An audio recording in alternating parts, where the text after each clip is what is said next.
नमस्कार दोस्तों, मैं चार्य श्याम हाजिर हूँ अपना नए वीडियो लेकर। दोस्तों आज के अपने इस वीडियो में मैं आपको मकर लगन में केतु का क्या प्रभाव होता है इसके बारे में बताऊंगा, और जो उसके बुरे प्रभाव होते हैं उसके लिए आपको क्या उपाय करने चाहिए इसका भी वर्णन करूंगा। दोस्तों, मकर लगन के प्रथम भाव में केतु होने से दोस्तों जातक का स्वभाव जो है वो जिद्दी किस्म का होता है और वह गुस्से वाला भी होता है। जातक जो है अपने प्रभाव को बढ़ाने के लिए चालबाजियों का सहारा लेता है। जातक के सिर में कोई ना कोई कमी भी होती है। तो दोस्तों,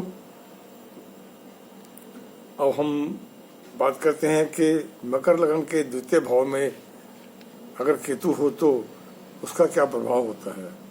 दोस्तों, ऐसे जातक के जीवन में धन की कमी होती है और परिवार में भी उसके आपसी मतभेद रहते हैं।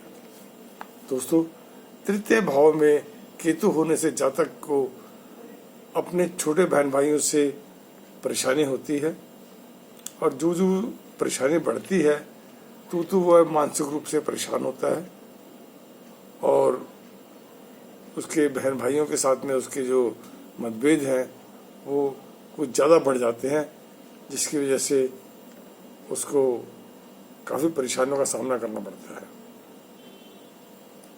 दोस्तों, मकर लगन के चतुर्थ भाव में केतु होने से जातक को अपने माता पिता से मतभेद रहते हैं। उसकी जिंदगी में सुख साधनों का भी कमी रहती है और वो सरकारी दफ्तरों में भी काफ़ी अगर उसको काम पड़ता है तो दिक्कतों का सामना करना पड़ता है। दोस्तों, पंचम भाव में मकर लगन के पंचम भाव में केतु होने से जातक की जो है पढ़ाई लिखाई में दिक्कतें आती हैं और उसे संतान सुख में भी कमी होती है। उसे संतान की तरफ से काफ़ी परेशानियों का सामना करना पड़ता है। दोस्तों, मकर लगन के छठे भाव में केतु होने से जातक को अपने शत्रुओं से सावधान रहना चाहिए। ऐसा जातक जो है वो तेज स्वभाव का होता है और उसकी बुद्धि भी तेज होती है, जिसके दम पर भी वो अपने शत्रुओं पर विजय प्राप्त करने में कामयाब होता है। दोस्तों, सप्तम भाव में अगर मकर लगन के सप्तम भाव में अगर केतु है तो ऐसे जातक को जो है अगर वो किसी के साथ पार्टनरशिप में व्यापार कर रहा है तो उसको दिक्कतों का सामना करना पड़ेगा। कई बार उसको नुकसान भी उठाना पड़ सकता है, घाटा भी उठाना पड़ सकता है। ऐसे जातक का अपने पारिवारिक जीवन में भी मतभेद रहते हैं और पत्नी के साथ में अनबन उसकी लगी रहती है। दोस्तों, अष्टम भाव में अगर मकर लगन के अष्टम भाव में अगर केतु है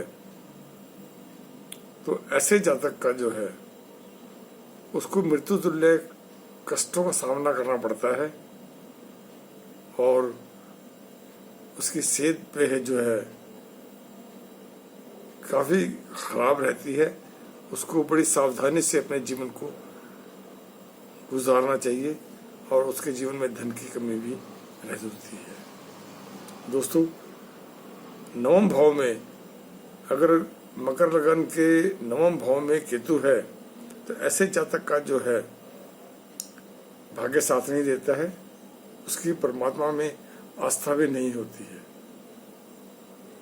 दोस्तों, और दसम भाव में अगर किसी जातक के मकर लगन के किसी जातक के 10वें भाव में अगर केतु है तो उस जातक का जो है सरकारी दफ्तरों में जो काम फंसे होते हैं वो अटके रहते हैं, उसे परेशानियां झेलनी पड़ती हैं। ऐसे जातक का अपने पिता के साथ भी मतभेद रहते हैं और काम धंधे में अड़चने उलझने रुकावटें उसके लगी रहती हैं। दोस्तों, अब मैं बात कर 11वें भाव में। अगर जातक के 11वें भाव में अगर जातक के 11वें भाव में मकर लगन में केतु है, तो ऐसे जातक को धन की प्राप्ति होती है। वो अपना जीवन अच्छी तरीके से गुजारता है। कई बार तो उसकी गिनती जो है अपने इर्द गिर्द के लोगों में रही शादियों में गिनी जाती है, परंतु कष्टों का सामना उसको ऐसे हालात में भी करना पड़ता है और काफी कष्ट झेलने पड़ते हैं। दोस्तों, 12वें भाव में, मकर लगन के 12वें भाव में अगर केतु है, तो ऐसे जातक का जो है उसे खर्चे बहुत ज्यादा होते हैं। ऐसे जातक को कई बार कोर्ट कचहरी का सीन भी दिखाना पड़ता है और उस जातक के जो है अपने हालात भी बिगड़े रहते हैं, फजूल खर्चे होते हैं उसके बहुत ज्यादा। ऐसे खर्चों को पूरा करने में उससे काफी कठिनाइयों का सामना करना पड़ता है। दोस्तों, अगर किसी जातक के मकर लगन में किसी भाव में भी अगर कष्टों का सामना करना पड़ रहा है और दिक्कतें आ रही हैं, तो ऐसे जातक को चाहिए कि वो मंगलवार के दिन गणेश जी की आराधना किया करे और मंदिर में जाके वहाँ पर आराधना करने के बाद में 11 लड्डुओं का प्रसाद चढ़ाए और वो प्रसाद जो है वहीं बांट कर आ जाए। उस प्रसाद को घर लाने की जरूरत नहीं है। और शनिवार के दिन ऐसे जातक को चाहिए कि सफेद काला कंबल जो है वो किसी गरीब आदमी को या किसी धर्म स्थान में दान किया करे। दोस्तों, जैसे कि आप जानते हैं कि मैं एक कुंडली का विवेचन करता हूं, तो आज की जो कुंडली है वो एक साहब है, उनका नाम है भूपेंद्र। उनकी कुंडली है, उनकी डेट ऑफ बर्थ जो है वो 4/3/1989 है, 1989, और टाइम ऑफ बर्थ जो है वो 1:15 है दोपहर का, और जगह है अलवर, राजस्थान। इनका क्वेश्चन है कि इनकी दूसरी शादी कब होगी, अगर होगी तो क्या वो कामयाब होगी कि नहीं होगी। देखिए, आपकी कुंडली के 12वें भाव में मंगल बैठा हुआ है, जो कि अपनी अष्टम दृष्टि से आपके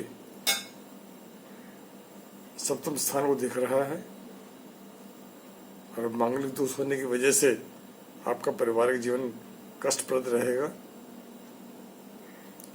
और सप्तम भाव में आपके शनि बैठा हुआ है, और मंगल शनि की युति जो है वो अच्छी नहीं होती है, ये बहुत ही कष्टपूर्ण होती है। 13 महीने के अंदर अंदर आपकी शादी हो सकती है, मगर शादी चलेगी, इस पे थोड़ी शंकाएं हैं। अगर आप चाहते हैं कि आपकी शादी जो है वो कामयाब हो, तो उसके लिए आपको चाहिए कि एक 2-2.5 किलो का तांबे का बर्तन लें, जिसे सुराहीदार, अगर सुराहीदार हो या घड़े टाइप का हो तो ज़्यादा अच्छा है। उसमें काले उड़द की दाल भरें, साबुत उड़द, और कांसे का ही उसका ढक्कन लेकर उसके ऊपर सील करवा दें, और उसे मंगलवार के दिन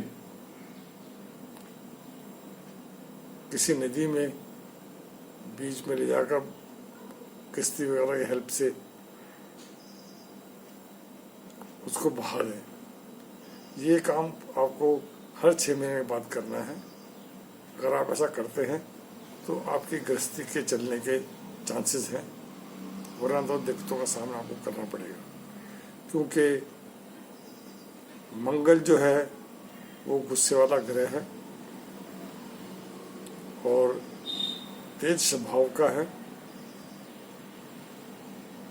वो झगड़े वगैरह ज़्यादा करवाएगा। और मंगल जो शनि जो वहाँ पे सप्तम भाव में बैठा हुआ है,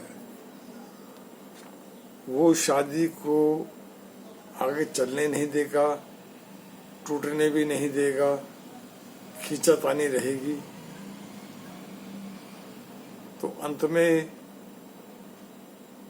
शादी टूटने के पूरे चांसेस बनते हैं, मगर इसमें किसी एक आदमी की जान जाने का खतरा भी रहेगा।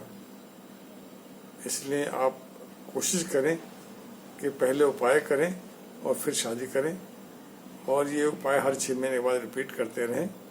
ऐसा करने से आपकी जो गृहस्थी है वो सुखपूर्वक आगे चलेगी और आप एक खुशी जीवन जो है व्यतीत कर सकेंगे।